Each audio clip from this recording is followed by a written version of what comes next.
All right. Hi, everyone. Thank you for joining us for the fifth grade Battle of the Books book announcement. I am Brittany. I'm one of the school outreach librarians. And I'm Katie, the other school outreach librarian. So we are so excited. Today we are here to announce our 12 titles for our Battle of the Books. If you don't know what Battle of the Books is, we are going to be coming together on March 5th for an epic trivia battle. This is for any fifth grader who lives in Macomb or Clinton townships or who goes to school in Macomb or Clinton townships. You can form a team of 2 to 5 fifth graders.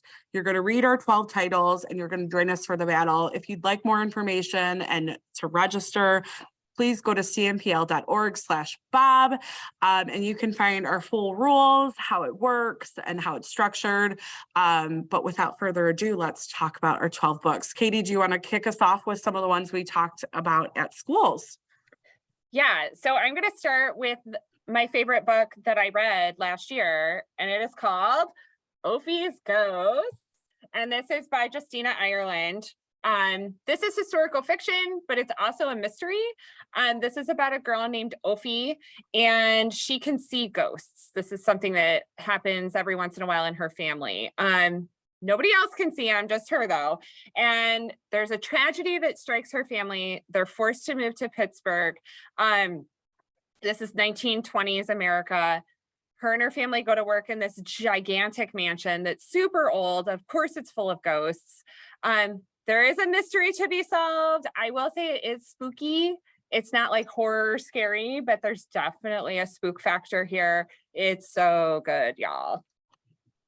All right, the second book is called Allies, and this is a book by Alan Gratz. If you've never read an Alan Gratz book before, he is one of my favorite authors for like super fast-paced books. His books are always page turners.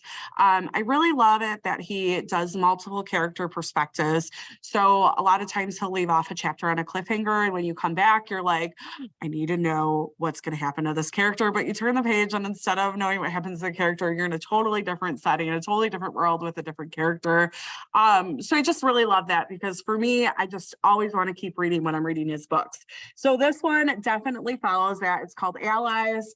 It is a World War II novel, and it's definitely a fast-paced, keep you at the edge of your seat book. And I'll just read a little bit of the description here. It's June 6, 1944. The Nazis are terrorizing Europe on their evil quest to conquer the world. The only way to stop them, the biggest, most top secret endeavor ever, with the Allied nations coming together to storm German-occupied France. So this follows multiple characters. And again, just really excellent if you like war books or adventure books. This is definitely the book for you. Yeah, definitely good for like people who like I survived and like survival stories. Agreed. Okay, next one. This one's a little silly, so bear with me, but I love that it's on our list this year. It is My Big Fat Zombie Goldfish. Of course it is. This is about Tom and Tom's goldfish. Okay. And Tom's older brother is an evil scientist, because of course, and he does an experiment that goes wrong on his poor pet goldfish. This accident imbues his goldfish with hypnotic powers and a thirst for revenge. So of course it's like crazy and funny and silly. It does have some pictures throughout, and I will just use this to remind you that when we ask questions in battle, we might ask questions about what the book said or what the book was about, but we might also ask about the pictures. So pay attention to the pictures. Speaking of paying attention to the pictures, our next book is a graphic novel. It's called Rocket to the Moon, and it's by Don Brown. It's actually part of a series, the Big Ideas series, and this is book 1. And so like I said, it's a graphic novel, so it's definitely got that graphic novel look to it. And this one is all about the launch to the rocket. You're going to learn about the Chinese rockets to their first steps on the moon. You're going to learn about how astronauts go to the bathroom on the moon, and just so many cool things about the first space launch, and then just being in space in general and how that works. So I love this. It's nonfiction. And these books are super, super interesting. And I love how easy it makes the learning. And just in general, if you're interested in space, if you like graphic novels, this is a great title for you. Yes, I love consuming nonfiction in graphic Absolutely. novel format. It's less intimidating. Agree. I am on that note, I'm going to talk about this book that will break your heart. It's one of my favorites. Same, but it will make you cry, or it made me cry at least. This is called When Stars Were Scattered, or Are Scattered, sorry. It is also a graphic novel. Technically, this is also nonfiction because it is based on the author's true life story. But this is a book about two brothers. The main character's name is Omar. They are living in a refugee camp. His brother is nonverbal, so his brother struggles fitting in here at the refugee camp. A lot of the story is about Omar having the opportunity to better himself by getting an education, but struggling with having to choose between like bettering himself and also taking care of his brother. And it's just this struggle of like everyday life at a refugee camp that it's like beautiful and heartbreaking at the same time. Highly, highly recommend this one. The pictures and the art is really good too. I love that it's a true story. Yeah. I also think this book is so relatable with a lot of our fifth graders who spent a couple of years at home and not necessarily having the option of going to school. I think you can understand Omar's struggle with honestly just a lot of the times being bored in his refugee camp and having this opportunity to go to school and what that means to him. So I think like especially right now, I think this is a really relatable title. That's so true. Okay, so this next book has been one of my favorites. This is one of my favorite children's author. It's by John David Anderson, and it's called Miss Bigsby's Last Day. And since we're talking about books that will probably make you a little sad, let's keep going with that. Yeah. So everyone knows that there's different kinds of teachers. There's the boring ones, there's the mean ones, there's the ones who try too hard. And the ones who stopped trying a long time ago, you know, the ones that let you watch movies in class a lot.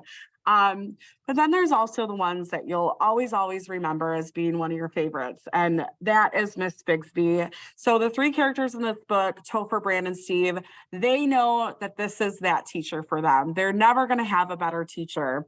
But then one day Miss Bigsby unexpectedly announces that she won't be able to finish the school year because she has to get treatment for an illness that she's experiencing, and she has to get treatment in a different state. And so these kids decide that they're going to come up with a risky plan. They are going to go on an adventure to a different state to find Miss Bigsby and give her the last day of school that she deserved. So excellent book. Really great. Yeah, it's like it's sad, but also there's a lot of funny parts. Like the kids' banter is really funny. I always say it'll make you laugh and it'll make you cry and have every emotion in between there. So absolutely. It's a good one. Okay, I'm gonna go with a modern classic here, you guys. This is from the Mixed Up Files of Mrs. Basil E. Frankweiler. This has been around for a long time. This was around when I was in school. It's still a great read. You'll notice it's pretty short, which I always like too, because we have to read all these books too. But this is about a girl named Claudia and her brother, and they decide to run away. And where else would they run away to? Of course, the Metropolitan Museum of Art. So it's all about them living in this museum. They've run away, they live in the museum. There's a little bit of mystery involved. There's some adventure. And there's also just some day-to-day life of what it's like to live in a museum. And I will say, like, what kid has not thought about running away from home at some point in their life? I also think, I don't know about you, Katie, but I have had the thought where like, and for me, it's a library. It's not a museum. I'm like, wouldn't it be fun to live in a library or spend the night in a library where no one else is there and you get to have the run of the building? And that's kind of what these kids get to do. And I just think like, what would that be like? And this book tells you. So yes. Okay, this one is the year it came out. It was my absolute favorite book the year it came out. It's called Wish Tree. It's by Catherine Applegate. And you might be familiar with this author. She writes everything she writes to me is a instant classic. It's just, she just does such a great job. But this book follows a tree. It's a tree named Red, and he is a wish tree, which means every year people come around to him and they make wishes. So they'll wrap a ribbon around him and they'll hope for something, and then they leave, and it happens once a year. And so for the most part, Rod has seen everything. He's seen all these wishes. He knows people are writing notes, and he's just accepted that this is his role in life. But then a new family moves in, and not everyone has been nice to this family. Not everyone has been welcoming, and most people don't want them in their neighborhood. And so one day the little girl from this family decides she's going to make a wish on Red and wishes that she had a friend. And so Red makes it, for the first time ever, his goal to give a wish that's been wished on his tree. I sat down one afternoon and I read this book. I could not put it down. It's a little bit shorter. It just took me one afternoon to read it, and I had to read it from start to finish. Just an excellent book. Just a beautiful story. Agreed. I'm going to go with a little bit of a more serious one here. This is Out of My Mind by Sharon Draper. This book, you guys, it's about a girl. She has cerebral palsy, so she struggles a little bit in school because she has trouble walking and talking and doing like daily life things. Unfortunately, she's treated like she's stupid because of this, even though she's extremely intelligent. Something happens, I won't give away anything, but she finds a way to speak. And it kind of changes her whole life. It's so moving, but also I felt so frustrated, like for this character, like so incredibly frustrated for her. So it's really nice to see the journey from beginning to end in this one.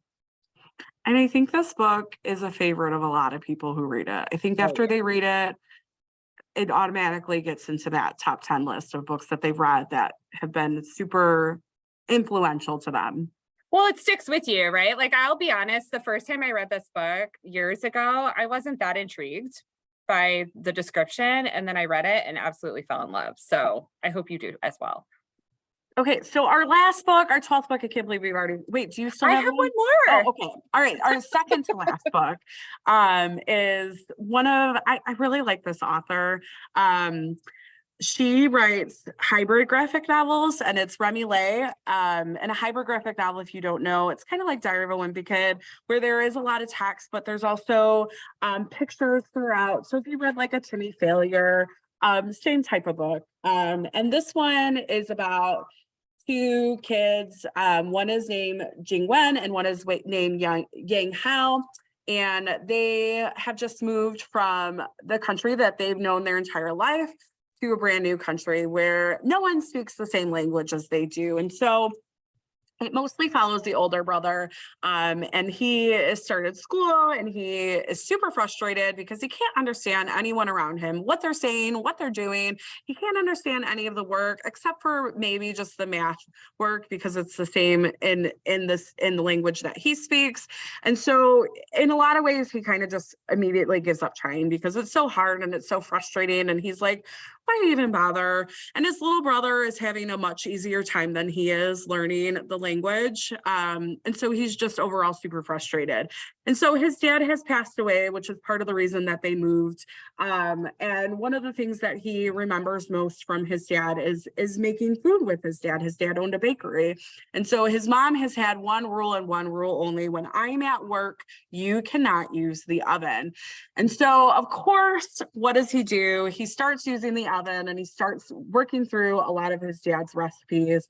But here's a catch. He has to eat it before his mom gets home so she doesn't figure out that he's baked all of this. And so he's baking entire cakes and has to eat them all. Just a super fun story. And you really relate to the character and his frustrations with just being even the new kid at school, how hard that can be. Yes. It sounds like such a good problem to have to eat all the cake every day. Oh, I think I actually do have one more book after you. I think you forgot one. You do too. Keep going. Okay, so this is my last book. We still have one more. I also read this last year, and it is what's on my top list from last year. This is called Alone. Now, I think like around here, at least, it's pretty well known that I love a novel in verse.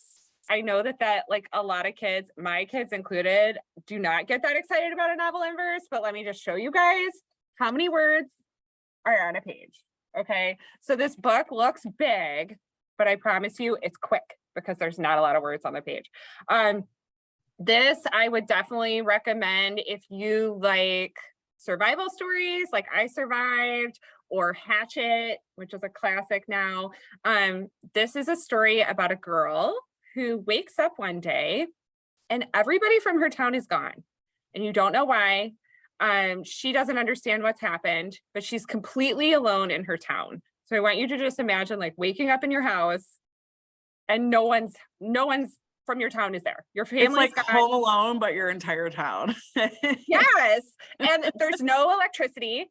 There's no cell phone service. There's no internet. So it's not like she can call somebody or figure out what's going on. She just has to kind of figure out how to survive in her suburban town while also trying to figure out like where everybody went and what is going on. Obviously, there's like this adorable doggo on the cover because she does go rescue her neighbor's dog. And so they go on adventures together trying to survive and figure out what is going on in this world. So good. So good. And I love it, especially because I love a survival story because for some reason I think I could survive, even though I'm sure I couldn't. But it's fun to imagine that you could. As long as every house around me was fully stocked with food, I could survive for a little bit. Right. There's a grocery store. You could just go ransack. And no one else is there. So, right. You have your run of the place. Okay. I lied about Pie in the Sky. I forgot. I put this over in my done pile because I was going to do it next, but then I forgot to do it. So our last book is a picture book. It's called Unspeakable, and it is about the Tulsa Race Massacre. And again, like I said, it's a picture book, so it's super short. But there is a lot of information packed into these pages and some really beautiful illustrations packed into it.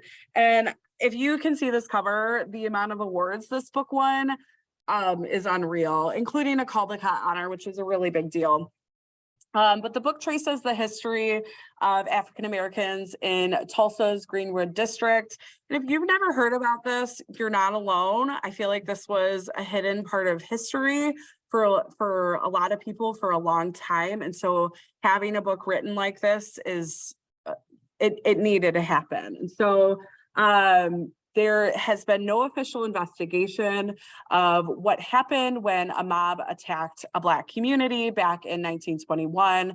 And so this book does a really great job of introducing what happened in Tulsa in 1921 in a really, I don't want to use the word kid friendly, so we'll say kid sensitive way. So this is called Unspeakable, and it is our final of the 12. So lots of great books on this list. Go to cmpl.org/Bob. If you went through all 12 of those titles and already forgot them, you can get a printout. We have all of these books available for you at the main library. There's multiple copies, but those can be easily put on hold and sent to our branches. And then, of course, check out our ebooks and audiobooks for these as well. Yeah. Okay.